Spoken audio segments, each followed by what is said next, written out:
tutti e bentornati in un nuovo video. Sapete che giorno è oggi? Oggi è il primo giorno di dicembre. E che cosa rappresenta questo per il canale? Questo rappresenta l'inizio di Learnmas. Non so quanti di voi sono qui da più di un anno o da un anno, ma se già siete iscritti al canale da questo periodo di tempo, sapete che dal dicembre scorso ho iniziato a fare questo progetto che si chiama Learnmas. Il nome Learnmas l'ho creato prendendo spunto dal trend del Vlogmas. Vlogmas è un progetto dove alcuni YouTuber postano un video al giorno dal 1 di dicembre al 25 di dicembre. Visto che questo canale è prevalentemente un canale di apprendimento della lingua italiana, ho deciso di cambiare da Vlogmas a Learnmas. È una specie di calendario dell'avvento, però fatto di video. Nel mio specifico caso, io pubblicherò un video al giorno da lunedì a venerdì, dall'1 dicembre al 25 dicembre. Questi video non saranno lunghi, saranno video di 3-4 minuti, in modo tale che ogni giorno possiate imparare qualcosa di nuovo. A novembre vi ho chiesto quali tipi di video volete che io pubblichi e la maggior parte di voi ha risposto o espressioni idiomatiche o mini lezioni grammaticali.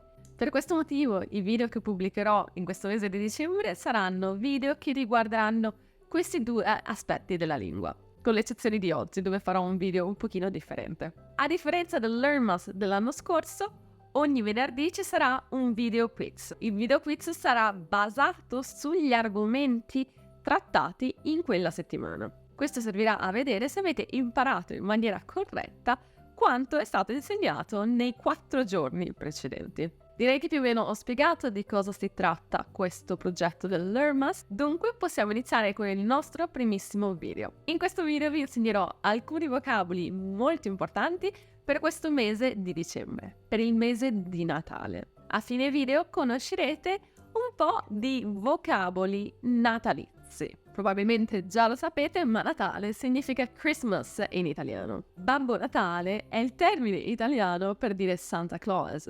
Babbo Natale è quel personaggio magico vestito di rosso con una barba bianca e lunga che porta i regali ai bambini che si sono comportati bene. Babbo Natale viaggia su una slitta trainata da renne. Questa slitta vola per i cieli di tutto il mondo nella notte tra il 24 dicembre ed il 25 dicembre. Ma torniamo un po' indietro, andiamo a inizio dicembre. A inizio dicembre solitamente le famiglie preparano l'albero di Natale. L'albero di Natale è addobbato da palline colorate, stelle luminose, lucine di Natale. In Italia, così come in altri paesi, è abitudine appendere alcune renne, alcune slitte, alcuni pacchetti regalo. In Italia usiamo la parola addobbi natalizi per dire l'insieme di tutte queste decorazioni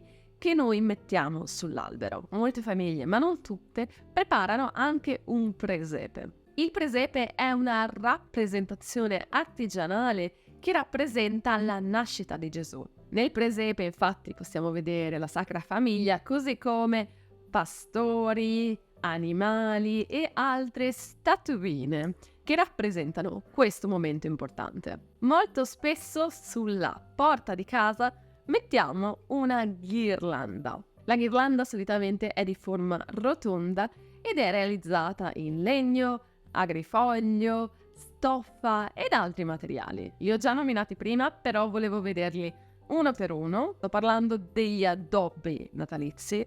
Quando vogliamo addobbare l'albero possiamo utilizzare innanzitutto le palline di Natale. Le palline di Natale possono essere di diversi materiali: plastica, vetro, cristallo, possono essere trasparenti, opache o luminose. Prima però di mettere le palline si mettono le lucine di Natale. Le lucine di Natale si arrotolano intorno all'albero e possono essere di diversi colori. Molto comuni e molto eleganti sono le lucine di colore bianco caldo, ma ci sono anche quelle multicolori o quelle di bianco freddo. In cima all'albero di Natale si posiziona solitamente la stella cometa. Il termine tecnico della stella cometa nell'albero in realtà sarebbe puntale, il puntale. Sempre arrotolate intorno all'albero possiamo anche mettere dei nastri. Questi nastri possono essere di diverso tipo e di diverso colore, possono essere più scintillanti o possono essere fatti di stoffa, per esempio. Meno comune in Italia e invece forse più comune in altri paesi sono le calze di Natale. Calze di Natale sono quelle calze che si posizionano solitamente vicino al camino oppure sulle scale di una casa, proprio dove vengono inseriti molto spesso alcuni regali di Natale. Come dicevo però, in Italia è più comune ricevere i regali di Natale sotto l'albero di Natale. Babbo Natale infatti scende dal camino di casa oppure entra attraverso una possibile entrata con il suo sacco. Il sacco è la borsa dove lui tiene tutti i suoi regali di Natale e li posiziona sotto l'albero di Natale. A qualche famiglia piace lasciare qualcosa per Babbo Natale da mangiare, magari una tazza di tè caldo o di latte caldo e qualche biscottino. Infine, nel caso in cui non lo sapeste, il modo per dire Merry Christmas in italiano è Buon Natale. Buon Natale è sicuramente l'augurio più utilizzato in questo giorno così speciale. Abbiamo finito qui con il video di oggi. Forse un po' più lungo rispetto ai futuri Learnmas. Io spero che questo video vi sia piaciuto, spero che l'idea del Learnmas vi piaccia e soprattutto che vi serva. Come sempre, se avete dubbi o domande potete scriverli nei commenti. Io vi ringrazio tantissimo per aver visto questo video e se il video vi è piaciuto mettete un like ed iscrivetevi al canale e noi ci vediamo lunedì con il secondo Learnmas. A presto!